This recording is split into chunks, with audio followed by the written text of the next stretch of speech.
Hey, Evan Reese here. Today we are going to be reviewing this model of a pan, and the focus is surfacing. We'll go through all of the modeling strategy, including some non-surfacing things, but expect to learn the most about surfacing today. I know this might look like a pretty simple model, but there is a lot of little tips and tricks that I have applied here. So even if you're a pretty expert surfacer, you'll probably learn some things about how to do surfacing in Onshape. So stick with me. It's probably going to be a long one. I'm guessing we're pushing an hour. So, settle in or do it in installments. Let's get started. So I'm going to walk you through top to bottom. I start off pretty much every model with some kind of variables to define major things. This is not necessarily because these are referenced a ton of places. I mean, some of them are, but this can also just be a reminder to your teammates or to your future self that these were parameters that you thought you might want to change later. These were levers you wanted to have available in your design so that you could make design changes. These were the kinds of numbers that capture your design intent. So that's the variables I have there. We can also edit them here. And in fact, I have configured those variables to get different sizes. But I did this later, so we'll talk about that later. Next in the model, I did the basic layout, the most basic thing that I could get away with, and begin to establish the size and shape. So this is my layout sketch, and you can see I'm using those variables: pan angle, skillet height, skillet diameter. And then I revolved just a surface, and that surface actually didn't even have the round in it yet. I added that later as a fillet. This fillet is set to curvature continuous, and I twiddled with the magnitude until I was happy with it. If I turn on with Shift C, turn on the curvature combs for this, you can see that we are getting curvature continuity here. Let me clean up this view for you a little bit. Let's just do 5 sections. So this shape works. The comb coming back, instead of just stopping and having a hard edge, means that we are curvature continuous, but not much better than that. And the fact that it kind of comes and has a little elbow here and a little elbow there and isn't super smooth isn't ideal. It means it's not as smooth as it could be, but I think it's going to be fine. This is plenty good. The main thing I'm looking for is to have no sudden transitions in curvature, which do show up in parts as like breaks in the reflections. And in fact, we can turn on the zebra stripes to do that. I've got a hotkey set up for that, but you can also access it here. Turn zebra stripes on and off. Let's see, you can get rid of the edges, and I'm going to push Shift R to go into the high quality viewing mode. This just increases the tessellation of the render mesh so that this shows something true and you're not seeing little artifacts.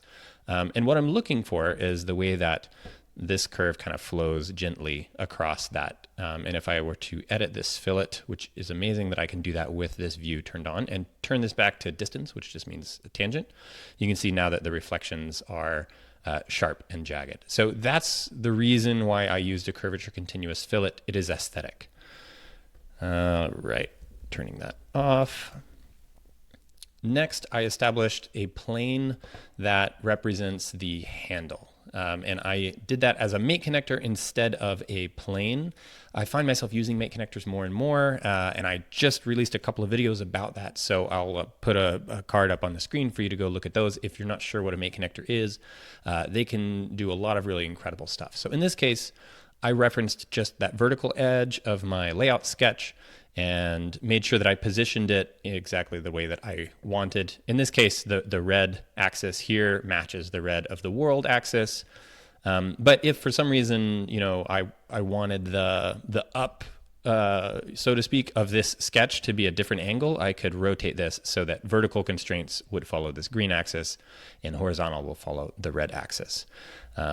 All right, so that's the handle plane. And then I just put a scaffold of a sketch here for the handle. The handle's not going to be this shape. It's going to be smooth and swoopy. But as I am just establishing the overall vibe of this thing, this is telling me the length, a bit of taper, and just some general driving widths. We'll get to detail later. All right, let's take a look inside of the main body folder. So here's where that goes.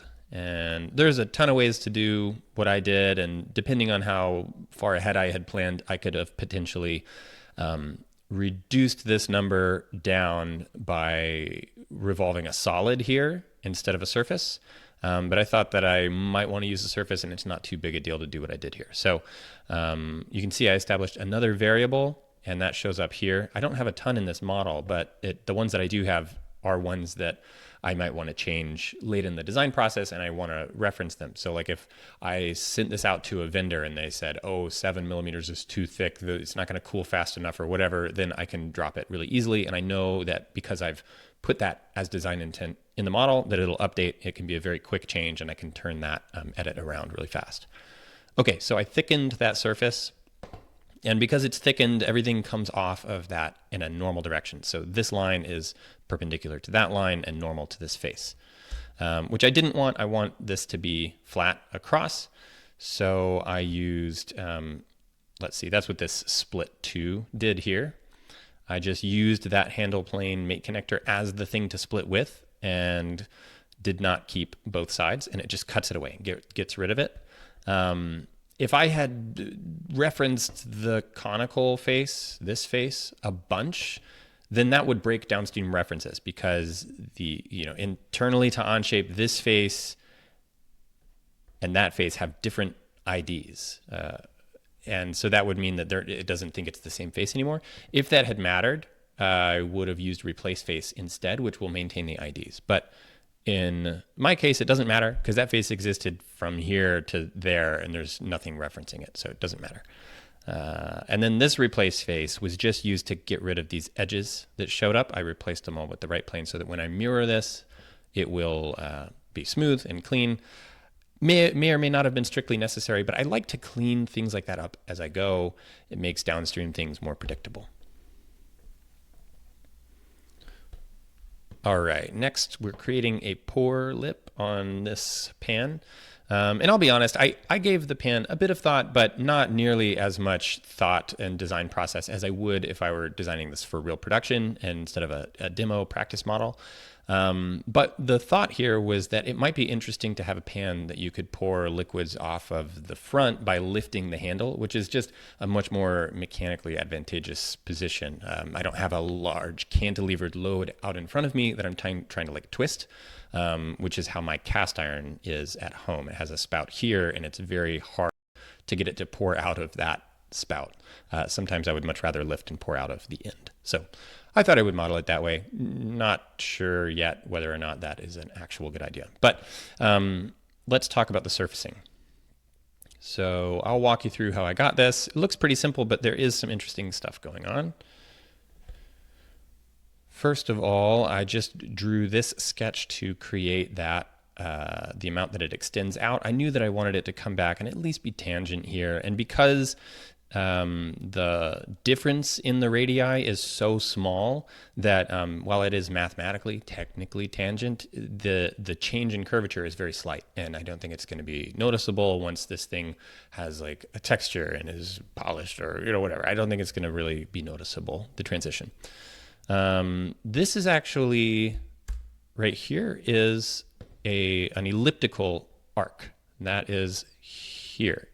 So the way you draw those is you draw out the major axis and minor, or you draw your two widths like that, and then you can trace an arc, elliptical arc between them. So I did that, and then to control how far back on the pan it goes, I just put a construction line straight to the origin, which is the center of the pan, and define that with an angle. So that tells me exactly where the blend will take place, and then I just used a dimension here. I extruded that downward and kept it as a separate part. I wanted to make sure that it lines up back here, and because I already have that pan angle variable, I can just draft this face, and I know that at least right here where they touch, they are going to be aligned, and then when I later Boolean that together, you can see we have a tangent edge here. It's that dotted line. That is a setting, by the way. Over here, if you go tangent edges, visible is what you'll get by default, and you can't tell whether an edge is smoothish or not. I like to always work with tangent edges phantom, and that gives me just a quick visual cue as to whether I have achieved tangency like I hoped I would. All right, next we've got to smooth it out. So I added 2 fillets, one after another, because they kind of overlap each other. And this could be fine for certain applications, but I don't love it for this one. Let me turn the zebra stripes back on and turn off the edges so you can see. I don't like how it's pulling everything to this point. It feels very sharp. Let me try a shaded view so you can see. It doesn't, it just kind of gets more and more pronounced in a way. And I want it to instead fade very gently and subtly. So we're going to do that manually with surfacing. The way that I did that, part of why I added that fillet in the first place, I knew I was going to be doing this step, but it does a lot of work for us by creating some of the edges that we need, like these ones and things like that. So first thing I did was split an edge across the top here. I'm starting to cut a 4-sided shape out of here. 4-sided is the way to go wherever possible when you're doing surfacing work. And next I split away some more back here. And I didn't split it right here because I didn't want to have to worry about what Onshape or the Parasolid kernel was going to be doing. Would it take this face into account when I was trying to give curvature and tangency or not? Because it comes down to the size of 0. And anytime anything goes to 0, kind of the inverse of 0 is infinity. And anytime you have like infinity or 0 with like size and scale, it can become a problem because it's like the tolerancing has to be so high. It may or may not actually be an issue in this area. I'll show you another area later where it definitely could be an issue. But anyway, wherever I can, just for the peace of mind, to have nothing funky happen, I'm just backing away from that a little ways. So I wanted to back away not just to like here, because I wouldn't likely notice that there is actually this third edge. So I just backed it far enough off that if I was coming and reviewing the model later, I would probably be able to find that edge. All right, so we've got all the splits we need and we're cutting away this section. So right now, because of the original fillet, this is actually 2 edges and that one is 1. We're gonna create a loft between those 2, and just leaving it like that can cause problems. I'll show you. So I'm gonna grab my 2 profiles and then open up the first one and add that second little bit. And I'll set it to new. It's trying to merge and that's what's making it fail. So I'll set it to new so we can see the surface that comes out, and it's getting this crease that I don't want. And it may not be clear why it's doing that, but let me show you. If I turn on connections, then we can see where the loft is connecting from one set of profiles to the other. And on the top profile, it connects where there's a natural split in the edge. And on the bottom one, it goes right here to the very middle. That's the midpoint of this curve. It just goes straight to the middle parameter by default, not the closest point or anything like that. Would love to see updates from Onshape on that in the future so that we can get slightly smarter ways of automatically creating connections. But I can fix it in the tool if I want. I can pick those 2 things and you can see we're getting the exact same result, but now I have a handle and I can move this so that I can visually line it up. This is called synchronizing the loft. And it is an important thing to know about and to be able to do in Onshape, but this position is not definable by any input of the feature. It's just a parameter value behind the feature. It's just a 1 to 0, a 0 to 1 parameter value, basically like a % of the way along the curve. So if I edited something, changed the diameter, and this curve became longer, it's gonna scoot off. You know, it'll just be a % value. It's not gonna have any relationship to this point. And I wanna guarantee that whenever I change anything, they're gonna be tied together. So I'm not gonna create my loft yet. I'm actually gonna use the custom feature that I wrote called split edge by point. And all we're gonna do is grab the original, that edge that was 1 edge, and we're gonna grab the vertex on the other edge. And this feature we'll project a line that's whatever is closest to this vertex and split our target at that point. So now we have matching topology. So that's much nicer. And we're going to loft it. Let me suppress this. Well, let me just show you. So in the loft, if I were to get rid of that middle curve, get rid of that middle guide altogether, let me just hide the curve so you can see what it's like without. I'll drag this all the way up to make it just solid. I'm still getting some kind of pronounced transitioning here that I don't want in the final. Let me turn the edges off with the hotkey that I set up. You can also do that shaded without edges like that, but I much prefer to set up hotkeys for that kind of thing. So I just don't like the way that this is shaping up. And once again, we'll turn on the zebra stripes, Shift R for the high quality view. And I'm not liking the quality that I see of the surface. I don't like this middle section that's stretched out. So to get around that, I'm just going to exit this feature without all the changes that I made. So you can see how it'll change because I added this bridging curve. I'm going to show you that result while we're on the topic, and then I'll show you some cool stuff about that bridging curve. So this is just smoother all around, and it fades out to where you just kind of lose track of this edge, which is a much subtler transition. So that's what I'm going for. I know that some of you viewing this have maybe never really done surfacing, and you might be wondering, why is it worth all of the effort to get something this small and subtle done? But I think that the quality of a product is something that people feel even if they don't understand it. In the same way that you can try to draw a hand and you know that it's wrong, but you can't always tell why. But you can feel it. So I think that quality is like that. And so while someone, looking at the product might not pick it up and be like, what a lovely curvature continuous transition they chose to do, although I would, but most people wouldn't. But it's still, there's a feeling of quality that they may not be able to place, but it is important. So anyway, that's my TED Talk on the topic of subtle details. Okay, so the bridging curve. This one, I just, let me show you. I'll just recreate this curve. Let me clear that out. So you'll open the feature and you'll start with this. And you'll have this query field highlighted by default.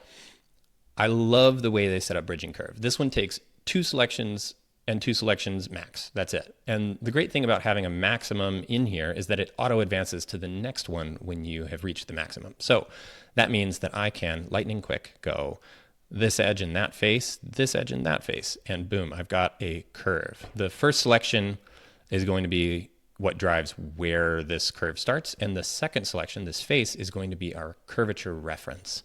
So it's automatically, I had fiddled with the positions a bit. It'll automatically drop you at 0.5. These are those parameters that I was talking about, that percent of the way along this curve. But I found in playing with the parameters that it really didn't affect the outcome that much. I'm going to exit without accepting those changes just so that I don't change anything inadvertently. But yeah, bridging curve, really cool. Love the way they've set that up. And I just want to call out again that I'm referencing, I don't have a point anywhere in the selection. I'm grabbing an edge and I can slide these along that edge, and I'm grabbing a face for the curvature reference. So this tool has gotten really powerful for creating curves. And then this feature is me just deleting the curve. All I did was get rid of it. Hot tip, if you want to delete stuff, you can just click it here and hit the delete key, and it automatically creates a delete feature. And the reason I'm doing that is not strictly necessary, but it's hygienic. I like cleaning these things up as I go. I know that curve is never going to be used again for anything else, and I just don't want it showing up. I don't want to accidentally touch it. I don't want it in the way, so I'm just going to get rid of it.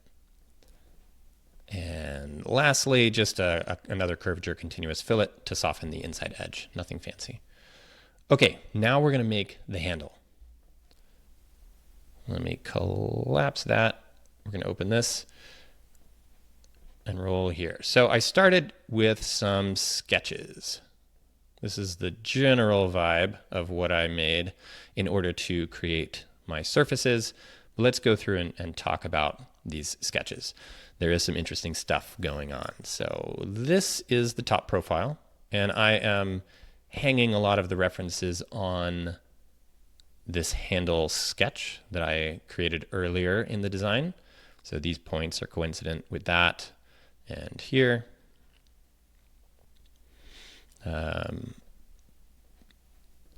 But you might ask yourself, fairly enough, what's going on with all this?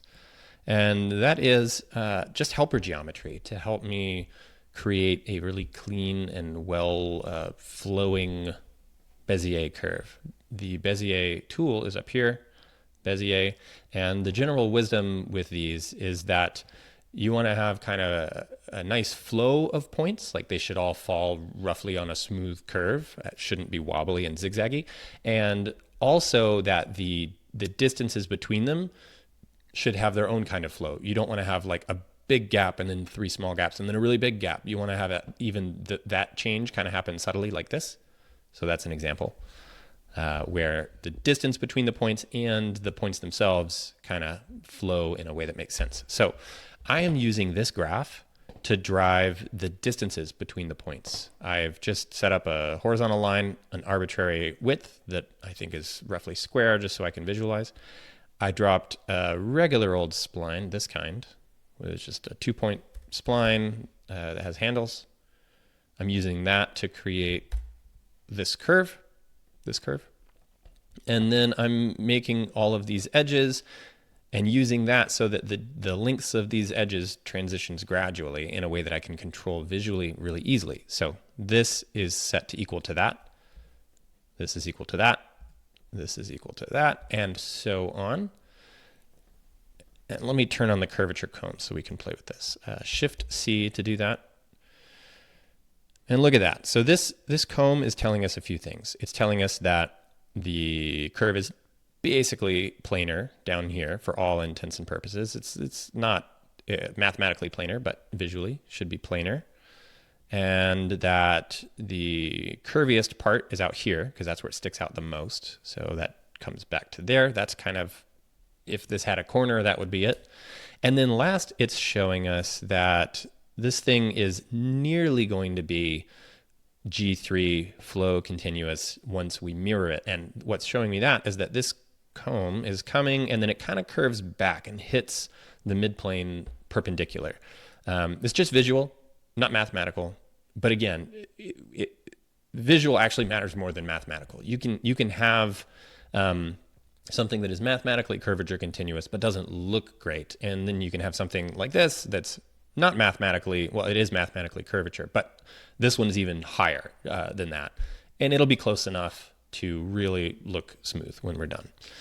So just to show you some of the other ways that I've defined this, I want to tweak some of this grid over here, this graph. So you can see this gives me a lot of subtle control over that curve on the left side. And I can play with this until I am happy visually with the way that comb is looking. Again, as I've been doing, I'm going to exit out without accepting those changes and just keep exactly what I had. So that's this. Don't be afraid to use helper geometry like this, or really like anything else. If in your sketch, if it can help to add some additional things, do it. All right, let's see here. Next, I also added a side profile. This one I didn't do the helper geometry, but I did kind of get the points close to each other, or I was at least mindful of having them related in some way. Bottom's a degree 4, top is a degree 3 rather, and my goal is to just get the curvature that I want with as few points as possible. Nothing too fancy going on here. Oh, I didn't call out in that previous sketch, same in this one, that I have an arc here, and I'm using that. It's tangent to this edge, and on the top it's tangent to this arc is tangent to that. I'm just using that as a way to set back this point and create a point on that edge that I can control really easy with a very intuitive radius. And then I'm going to later create a bridging curve that's going to be flow continuous, but I can control the sort of level, the amount of blend using just this very simple sketch. So that's something I'm going to hang more complex geometry on later. All right, I added some cross sections. In this case, I had originally started with arcs and found that I didn't have the control that I wanted, because I want to be able to control the sort of like tangency right here at what will become the parting line. If this thing is cast or anything like that, then I will have a parting line, and I didn't want to have negative draft in that point. So let me just try an arc and I'll show you. If I go an arc from here to here, I'm holding shift so I don't inference anything by accident, and then escape to get out of that. I'm just clicking the center of that arc, and if I put that center on the right plane, so I've just picked those and I'm hitting the I key, we're getting that arc. It's hard to actually even tell which one is the arc. I think it's that. So if I draw a new line coming out, I suppose it's actually this outer one. So it is locked in. Oh no, I picked the wrong one. But the point that I'm making here, let me try this, is that this curve, when it's tangent to that, will be fully defined. And if I were to make this thicker or thinner, then it would be affecting the angle here. So instead, I used an elliptical arc, which has just a little bit more freedom. And then I can define with this dimension directly to the right plane, by the way. Let me show you. I'll just get rid of that. D for dimension. I'm just grabbing the right plane from the tree. It's one of my just immutable references. It will never break, never change. I don't want to reference a different thing. Yeah, I could grab this edge from some other sketch, but I'm not going to do that because that edge could go away. I might change something. The right plane's never going away. So I'll just grab right plane in that curve, 3 degrees, and we'll leave it. This one's much the same. All right, here's where things get a little weird, and I would love to improve this workflow at some point, but this definitely got me what I needed to get done. I am using my split edge custom feature, and I'm using it on some of these sketch curves because I know I'm going to need to do lofting again, and it's kind of for similar reasons as before. Like I need to loft that to this, and so I need to start to split some of these. So that's also splitting the bottom edge. So yeah, so now this and that are lined up, and let me just show you again inside of this feature.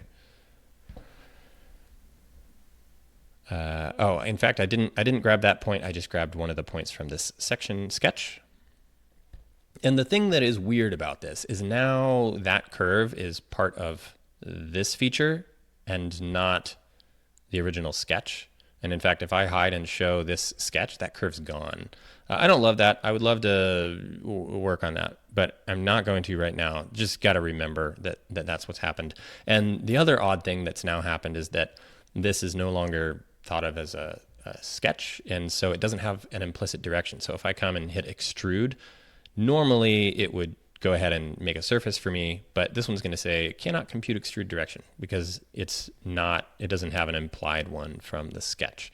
So two things to be aware of, but otherwise this feature does work on sketches and it is useful here. So I split that and I lofted, and let's take a look at this surface.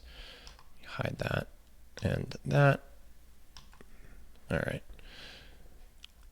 So I just lofted from one to the other, and because the sketch no longer had a direction, normally I would do normal to profile, but I did tangent direction instead, grabbing the right plane to give me the same result. And this profile doesn't need any continuity.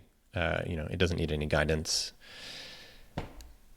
I grabbed those profiles, and then I also used my section curves from those sketches to guide the shape of this thing. Let's show the ISO curves.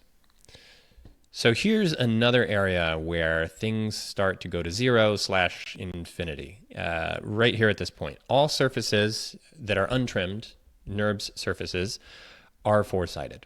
Even in this case where it's three-sided. One of the sides is called a degenerate edge or a degenerate point. So one of the sides is a point. And what that means is that if I am math, let's say I am the parasolid kernel and I am trying to calculate the normal direction of this surface right here, it's pretty easy. I just, I can figure out exactly where that is. But the closer this gets to infinitely small, then the tolerance I need to get that right becomes kind of infinitely tight, and that's not possible. All CAD has some kind of tolerance that might go out to like 8 decimal points, way beyond what you need for manufacturing, but it is not infinite. So that can cause challenges in cases where you do need the normals. Those cases are basically things like the shell feature or thicken or wherever offset is. Yeah, offset.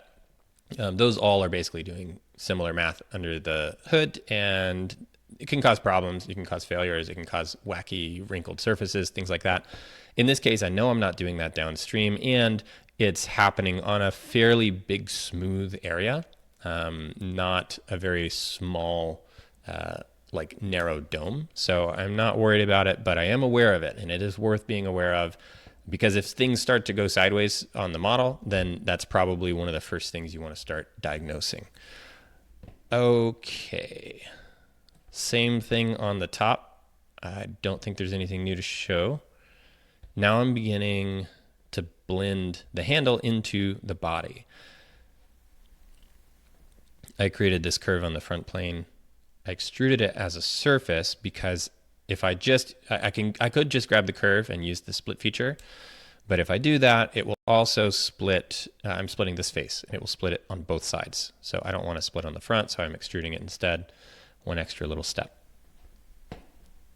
Split feature, I can uncheck keep tools, so it'll delete that extra surface. So it only exists for one short moment in the feature tree. So now I have this. And we're going to delete that face and the whole side. We're going to rebuild that later because we're going to need one surface to fill up the handle and the pin. Now it's time to make some bridging curves. In this case, I had split that sketch, and I originally thought I might bridge off of the end of this, but downstream here in these boundary surfaces, I was having issues, and when I went and just bridged directly from this surface, the difference visually was so small. So I just left it. I'm letting this bridging curve find its own way, as it were. And I haven't touched any of the magnitudes. I suppose I could. This point coming up above the line formed by these could bite me, perhaps. If I wanted to draw these in, I could. But to not change anything that's already working-ish, I'm going to exit without accepting that change. I'll show you what that's doing, though. That point coming up above is what's causing this dip, I believe. So maybe it is worth looking at. I might try that later. This bridging curve, same selection tip from before. I'm selecting the edge of that arc from that sketch earlier, and I'm just grabbing this whole edge as the reference. All right, so I've got the two bridging curves. And bridging curves, as well as some of those other curves, do not have a direction implied in them. So sometimes it's useful to create some reference geometry. And that's what I'm doing with the ruled surface feature. I'm just bringing a curve straight out, aligned with direction, right plane. So this is kind of like just extruding a thing that doesn't have a direction already. Here I'm creating a section curve in the middle to help the shape. And I believe that's just an arc. It might be an elliptical arc. I don't remember. Looks like an elliptical arc to me. Let me scale it up. Yeah, so a little shorter here than it is from there, letting me know that the curvature increases here, the radius of curvature decreases. It gets sharper and it's flatter. So that's an elliptical arc as well, which makes sense. I would probably have intuitively matched the same kinds of curves. It's always good practice when you can get away with it reasonably. So here I really wrestled. I struggled with a lot of different workflows to get this as smooth as I wanted. So I have these suppressed features in here left over from when I was trying things out. And I may unsuppress them and show you some of the challenge that I ran into. But this surface is looking pretty good. Let me show you what I was running into. What I really wanted was to have this go ahead and be smooth across the center line. So we can turn on zebra stripes. That's one great way to evaluate curvature. But in this case, I actually wanted something even more precise. I'm going to Shift R again to get rid of these jaggedy edges in the tessellation, and it's thinking. So yeah, we're getting something. But if I were to mirror this whole body across the right plane,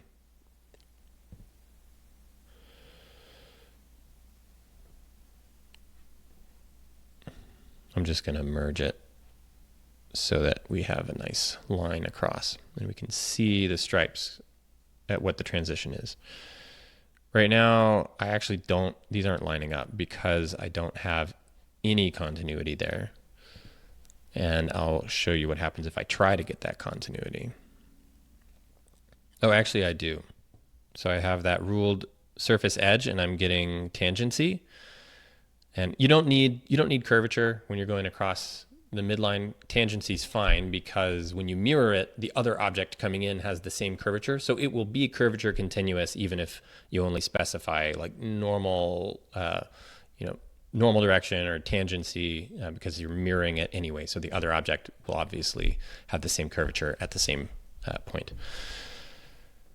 And then the other side, it doesn't need anything because it doesn't have anything to match to anyway. That's my parting line again.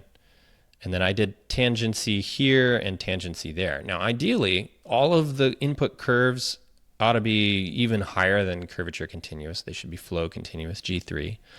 But if I set this, we get a few things going on. We get this red dot showing me that this one's not correct, not curvature continuous. Let's see.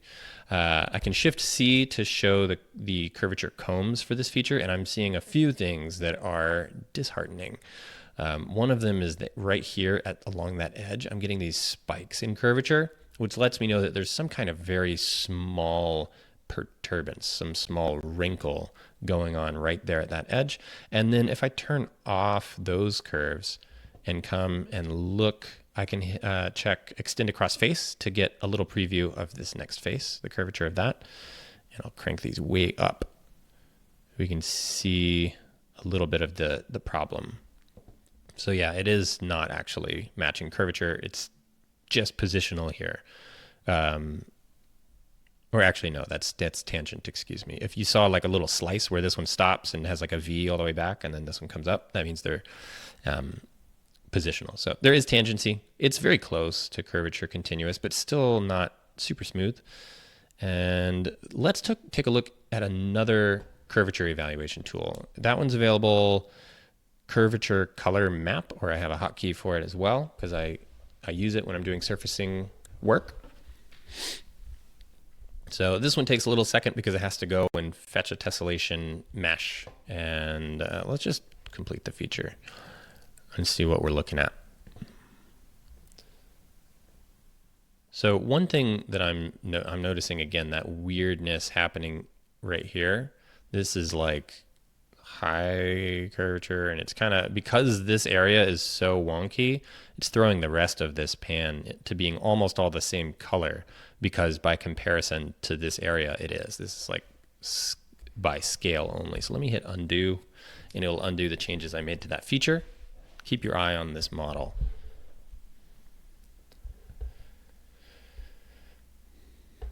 See how much different this looks? We're actually starting to get some subtle differences here. You can begin to see that because the whole curvature map is not being totally blown out by one super weird area with like very tight curvature. And you can also see that this is pretty smooth, but not as smooth as it could be. I can see a color jump here, and I want to see smooth transitions on places like that. I can play with the end points of this to try to get it to where it really accentuates. I can grab perhaps a different coloring style, see if one of these makes it more visible, what I'm trying to see. But I can see that this transition is not as clean as I'd like it to be. And there's a little bit of difference here too. All right, so we're gonna work on that. So just using my hotkey. We can also see that this is not tangent across the middle when that one is, because I have my phantom lines turned on. So that's because, again, I set this, well, even that edge should be tangent, should be working. So I did some, I tried other ways. I tried a fill surface, I tried loft, and they each had their own special problems. So I'm gonna delete that mirror, and we'll come down and show you what I ended up doing. I left just this boundary surface and then decided that, well, I got it doing what I needed in this direction, and I just was gonna cut the transitions off from here so I could get curvature continuity. And to do that, I split it using my custom feature called face curves. I could have also used ISO parametric curve, which is a native feature here. Like if I grab this face and add a curve,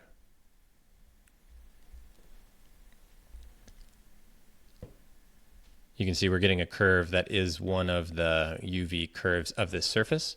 I could flip the direction if I wanted. But I actually wanted to just go ahead and split the face with that curve without having to do anything secondary. So that's what I'm doing with face curves. It has the option to create both of those curves. And I like that these are interactive. I can drag them around visually, and I can split the face with them in one go. So I used it here, and delete the extra faces so that I can create new blends from here to here. Like this really should have been doable. And then we have these boundary surfaces, and you can see they have, they're saying inconsistent boundary conditions. So they're warning us that it may not be doing what we've asked it to do. And that's where we're going to use our good sense and actually observe to see if there's a real problem visually. So I'm turning this back on, and I'm going to go back to rainbow. Again, it's retrieving that. It has to do a little bit of server-side calculation, and it's sending that to us. So visually, this looks pretty good. All of the colors are transitioning really smoothly, as if really there's no edges at all. Everything is looking like a smooth transition. There's no wacky red stuff going on in the middle, so I'm okay with that, even though it's technically something mathematically is wrong, but we are not caring about mathematically, we care about visually. All right, same deal here. You can see how this kind of cyan teal line just flows really seamlessly right across the middle there. That's a really good sign. That's what I like to see. So we're gonna go with that, even though these are red, and it means that we have this. I kind of wish that there was a way to acknowledge it to Onshape. Just say, yeah, I got you. I'm gonna ignore that. I'm gonna choose to ignore that, because you could have potentially an issue with that if you have some like rules in your organization of not releasing parts that have any errors and things like that. I'm not sure if this would become an obstacle or not, but I'm going to leave it. Turning that off, let's take a look at how we finished this up. So I did our first boundary surface and then cut these away and did some blends. For the top, I did a fill surface. And that's because, again, this is kind of like tapering to zero in a way that I don't love. It might be fine to do with a loft or something like that, but let me show you, when I turn on ISO curves for this fill, what I actually want is a much cleaner, this is almost planar, not quite, but almost planar. And I want a surface that is very clean. So fill surface will overbuild where it needs to and maintain the curvature constraints that you give it at the edges, and then it will trim it back for you. So this is what the real surface looks like, and then it's doing all the trimming and merging for me. So that's going to be cleaner than if this grid actually flowed to match the shape of this face. Simpler. Another cleanup feature, that's where I'm deleting those ruled surfaces, these blend curves, anything that I don't think I'm going to need again downstream. And then to finish it off, I'm using my custom cap surface feature, and I'll put links to those in the description of the video. But it's a good example of just like a kind of handy utility feature, which, by the way, if you do a certain kind of work, there might be handy utility features that are really a lot more specific to what you do or what your team does. And if you have ideas for some of those, get in touch with me. I can help you write them. But this one, all it does is it finds any laminar edges on the part you choose, which is this surface. Laminar edges are boundary edges. So if I go here to the view cube, highlight boundary edges, these turn red. So it finds all of those and then performs a fill surface operation like we just looked at, and only lets you choose one continuity type for all of the edges. So it's a bit of a trade-off for speed and robustness. Yeah, if I changed how I did this surfacing, for example, and this now had 4 edges, that would pick it up and I wouldn't have to go select that edge again. So this is more likely to rebuild correctly. Okay, whew, that was a bit of a struggle, but we got there. Let's roll to the other side of the mirror. I want to talk for a second about mirrors. You'll see that I don't have that in a folder, and that's because it's a really important juncture in the model. I always want to know where the mirror happens. If you're modeling anything symmetrical, you should have a bit of a strategy about when you mirror in your model and what goes above and what goes below the mirror. The basic philosophy is push everything up. Everything should go above the mirror that you can get away with. Anything that is symmetrical should be above the mirror. And that's for a few reasons. One is it reduces user error, so you'll be less likely to accidentally model it asymmetrical when you didn't mean to, miss an edge on a fillet, for example. And then secondarily, things like fillets and all the computation gets cut in half. So if you're adding, like, say you have like heat sink fins and you're filleting those, if you do it before the mirror, then you're doing half of the computation, and those can be some of the heaviest features in your tree. So when you mirror it, you're not mirroring all of that math, you're just mirroring the geometry that you got out of it, and your regeneration time will be happy for it. So yeah, mirror as late as possible in the model, move everything above the mirror that you can. Everything after should really be things that are asymmetrical in your design. All right, so mirrors, let's talk about some of the funk going on down here. So I know I didn't plan ahead for it well enough, and maybe there would be a better way to model this, but I realized that most pans, pretty much every pan has a loop because a lot of people store them by hanging them, and that's a great example of where jumping straight to design without actually doing design thinking or user research or understanding your market can get you into hot water. I was just going on what I thought looked kind of cool for this pan. It was just a practice model, a test model, a demo model for you. So I kind of missed that at the beginning and then realized it late. So this is me adding a loop to the design that didn't have one planned in from the beginning. I came in and drew on that profile sketch. I didn't reference this geometry. I referenced this sketch that's way up here, that profile sketch, which incidentally, again, is hidden because I did this splitting. So that is important to remember. There's got to be a way for me to clean up that feature. I can't give it my attention right now. And then because I am going to texture this, which we'll see in a bit, I couldn't have a hole here now because it would cause some of the surfaces I'm using later, which I'll talk about, it would cause them to fail. So I needed to do some work to get set up for the handle beforehand and then finish it off afterward. Maybe with better planning, that could have been done a little bit better, but this way is fine. So I made this sketch. I extruded that whole thing, and I'm keeping that. this is a new body, and I named that hang loop tool. And then I drew the hole that is the loop itself, and I extruded a cylinder and merged it to that body. So now I have this. This is just chilling in my tree. These are both set to symmetrical and through all. Let me show you. Symmetric, through all. And I do that all the time.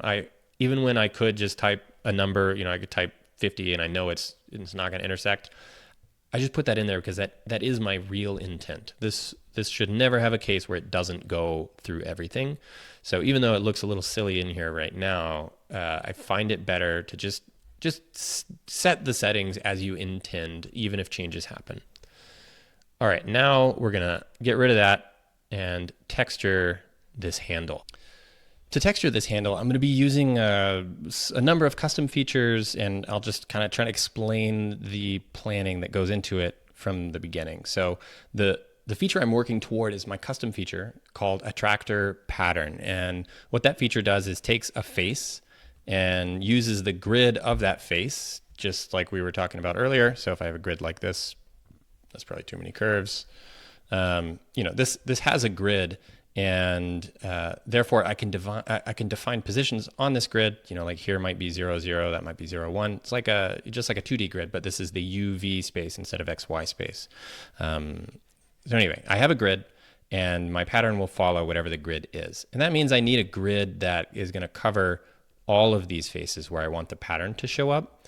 And that's kind of tricky to do. I need to make a surface that is fairly close in approximation of all of these faces, and it needs to have the grid structure that I want. So here's how I went about accomplishing that. First, I used my split edge features again to split here. This was one edge, and now it's split into two, because I don't want all these points to come to a degenerate point here. I want this grid to be a little bit more rectangular. So what I'm ending up doing is lofting from here through those section curves and up through here, like this. Now, if I were to show this grid, you can see that it's more rectangular. It's nice. It's got a better flow. One funky thing, though, that this does produce is right here where it's split. That's one of the corners of this four-sided surface. And because it's a smooth corner, we kind of run into that normals problem again, where it doesn't know how to calculate which way is exactly normal. And that is going to cause problems for my drape surface custom feature, which we'll talk about in a second. So in order to work around that, I just split this back. I cut that edge away because I don't really want the pattern to go all the way to this edge anyway. I'm going to round that over, and I don't need it to go all the way to the parting line. So here we are. I've used drape surface, and what this one will do is take that loft, which is close but not that close to what we needed, but it had the right structure, and it creates a bunch of points on that and then projects those points some way or another onto my target, which is the pan, and then creates a surface through those points some way or another, and I'm choosing to do that via a loft. So the result is an equivalent of making all of these magenta curves right here on this pan and then lofting through them. So it's not a perfect replication of all of these surfaces, but it is close enough for our purposes. I would mostly use it for things like this and approximating meshes. I don't think it's probably the best tool for actual modeling of parts or anything like that. I have a whole video about drape surface, so I'll link to that as well. So that's drape surface, and that gives me this nice, very close approximate surface. And you can tell that it's very close because the triangles of the render meshes of these two objects are overlapping so much. So you can tell that they're kind of going in and out of one another. And it's not meant to be a diagnostic tool, but I use it as one to just tell when surfaces are touching or very, very close to one another. So just going on my intuition, this is going to be fine. That's going to be accurate enough. And what I can do, I want to show you how I sometimes use my face curves feature. So if I unsuppress this and just hide some stuff, here's that grid that I pulled right off of the drape surface face. Inside of here, you can specify in grid mode instead of individual mode a number of U and V curves, and I can create a composite part out of all those curves so that I don't have a ton of stuff down here in the tree, and then I can change the color of that to anything I want. So This gives me a good sense of the grid structure, and I'm using this to get a good sense of some starting numbers, I believe, for a tractor pattern. This feature and drape surface, honestly, but a tractor pattern especially, can become quite heavy, quite computational. So you want to change them as little as possible because you have to kind of wait a little bit in between each time. So be aware of that. Don't use that feature willy-nilly. It'll definitely like eat your regeneration time for lunch. So anyway, I used this to create a preview, and then when I'm done, it's done its job for me. It's given me the information that I need.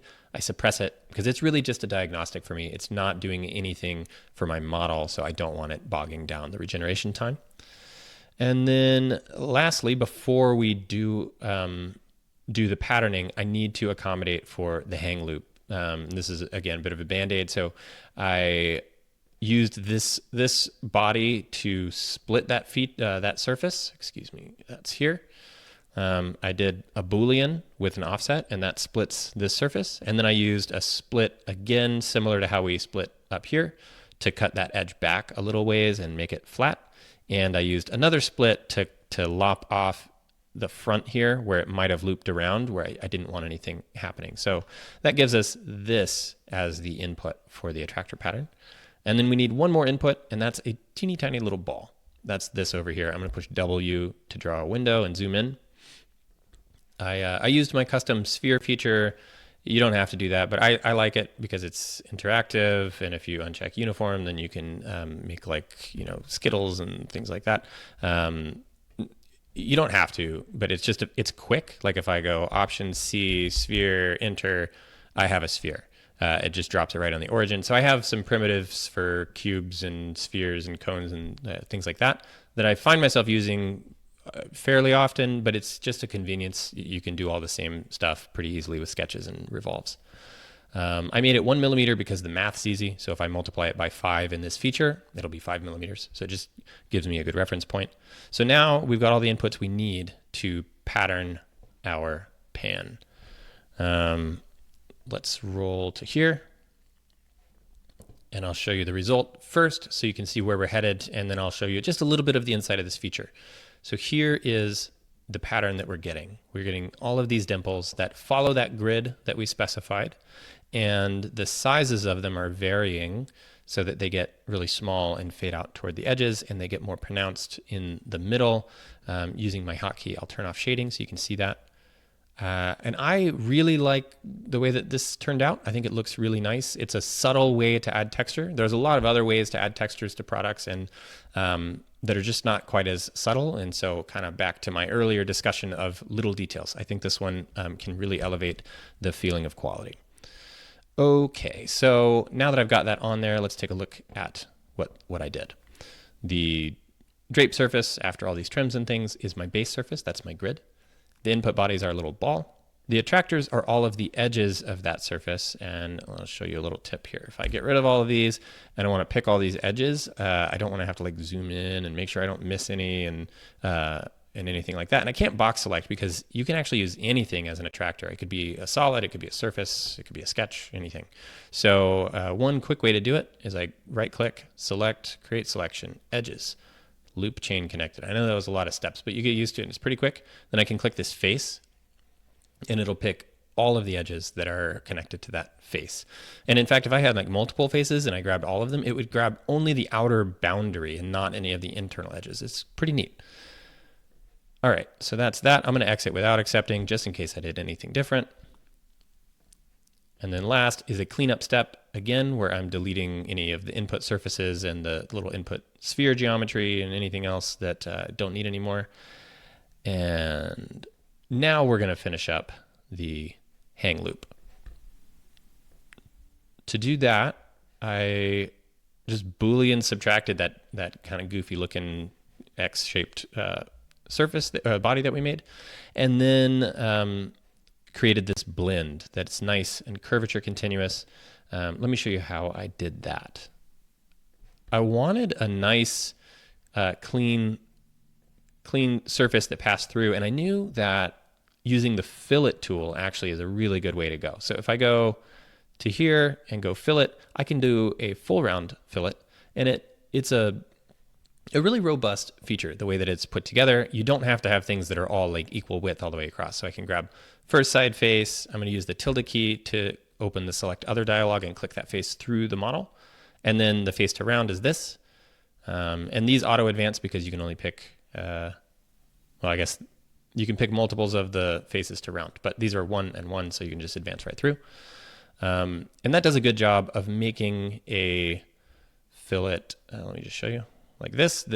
This is bigger, that's smaller, but these are going to be circular profiles, and this is going to be a tangent, not curvature edge. So I want to do better, but I used that fillet just to create the edges. And before I did, I used the isoparametric curve feature. I could have also used my face curves feature, but I wanted to use the native one just to get more and more used to it, make sure I didn't miss any functionality in there. I deleted the face, and now I have this curve as well, and I just lofted through them with curvature continuity. So the result is quite similar to the fillet, but it's curvature continuous. And then I also did a curvature fillet on that edge to soften it, and finished the whole thing up by softening this edge last of all. All right, so this thing is getting really close to done, and I'm just gonna add my company logo really quickly. So I'm gonna pretend like I have the brand equity to get away with just the logo mark, which I honestly really don't recommend for any serious brand just putting their product out there. I know you know what it means, but your market doesn't. Like you and your mom and your friends all know what it means. So you're kind of in a bubble. But I really recommend being communicative with the marks you put on your products. Personal opinion. Anyway, I'm not going to do that because I'm not actually shipping these. So I've got the logo location, and this is a curve, a sketch curve on the right plane of arbitrary length, just 25 millimeters, I think. And it is attached to the handle side profile sketch, that curve, and it's normal to that. So it comes straight out from that. It would actually follow that curve. And then on that, I'm doing a sketch on a make connector on that curve. And I've oriented it as I wanted to. So let me just show you. So if I start over, I'll get this. And you can see I'm paying attention to the direction of the red and the green because green is going to be vertical, that'll be horizontal in the sketch. And I'm not going to rotate the objects of my logo, I'm actually going to rotate the make connector. So just one flip and that gives me what I wanted. But if I wanted it to be read this way, if I was going to add long text or something, then I would clock this make connector around and I wouldn't box select this and rotate all that. But I'm going to exit out, not accept those changes.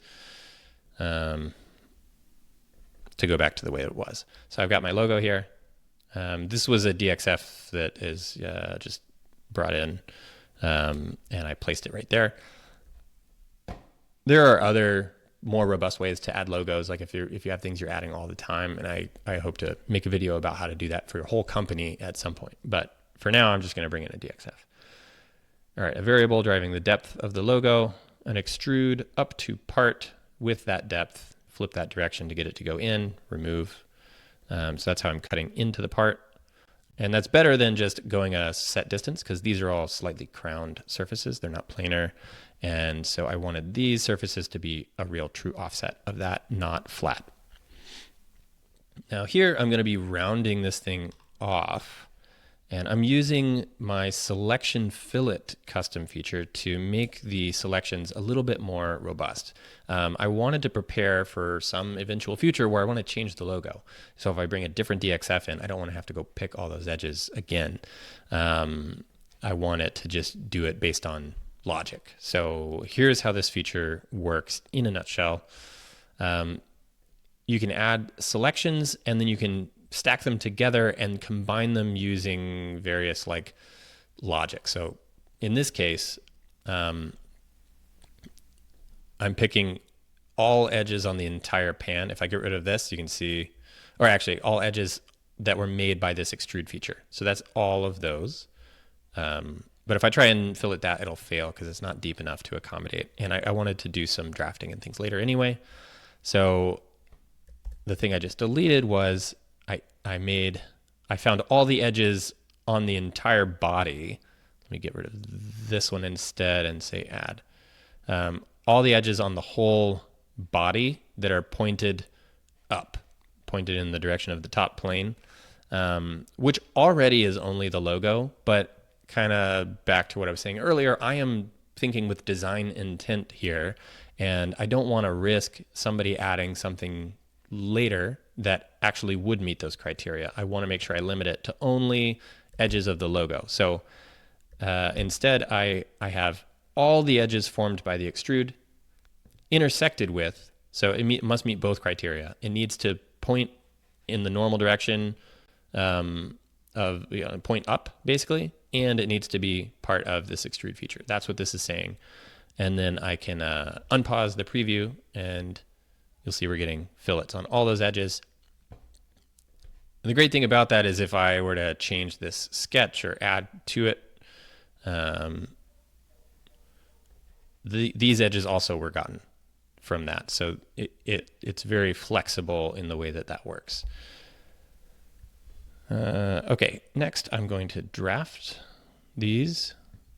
I'm imagining this is molded, and I also imagine this thing needs to be wipeable and cleanable in some way. So I don't want to have nice like 90-degree corners. This might make it a little easier to get in there and clean it out.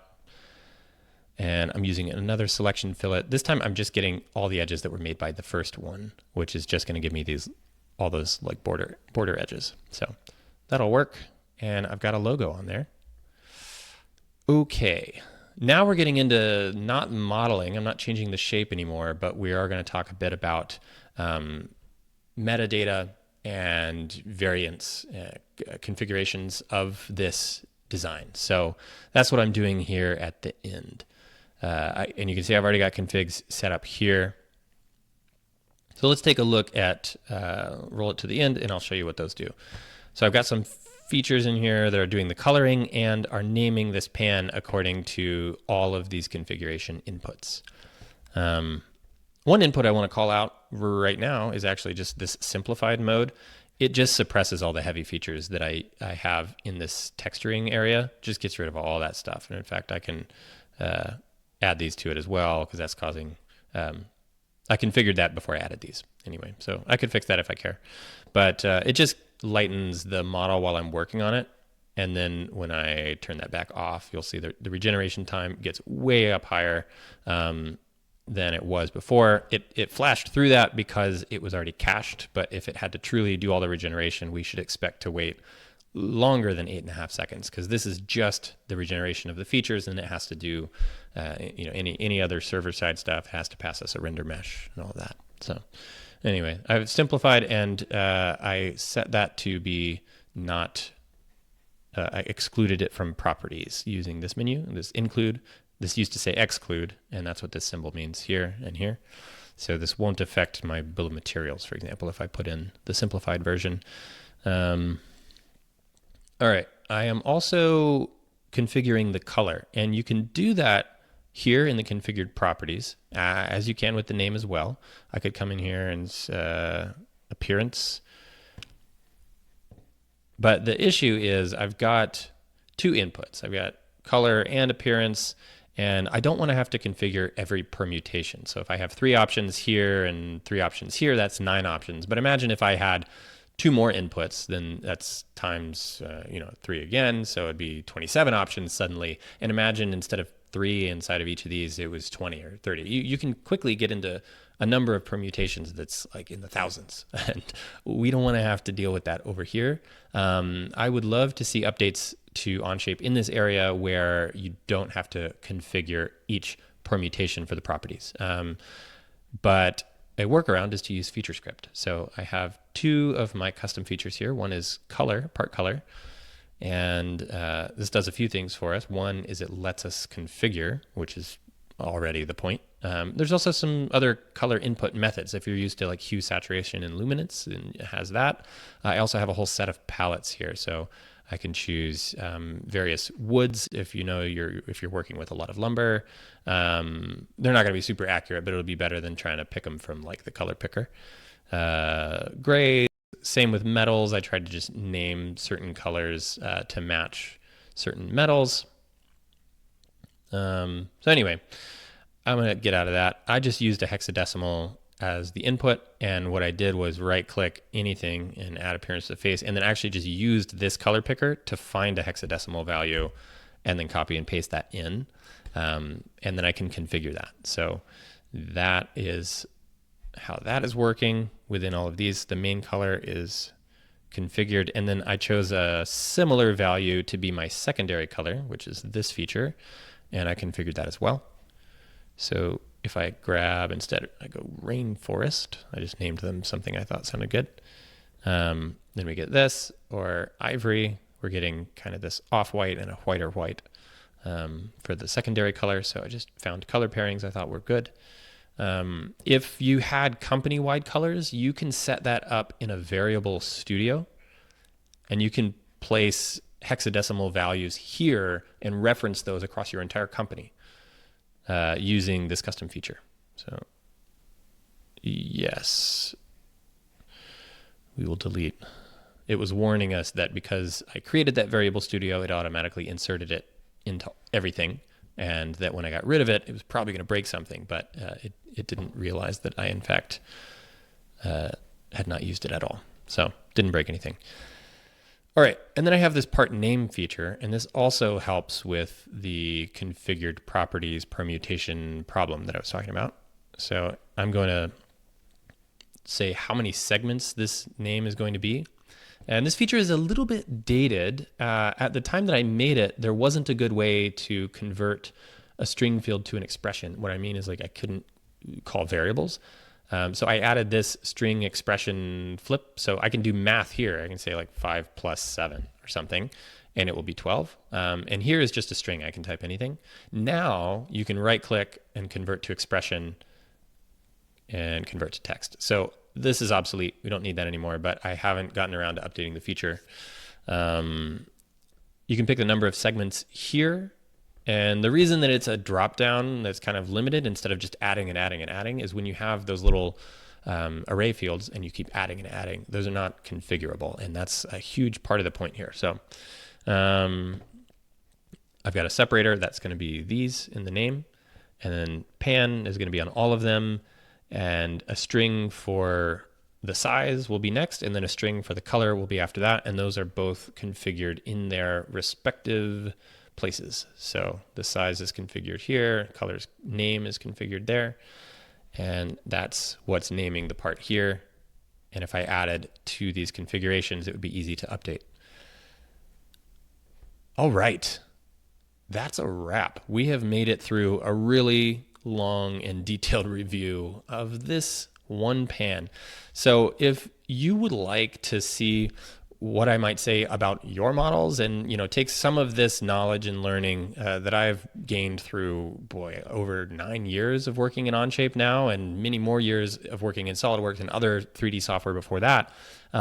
If you'd like to see that applied to your work and just have your model looked at, I would be happy to do that. Get in touch.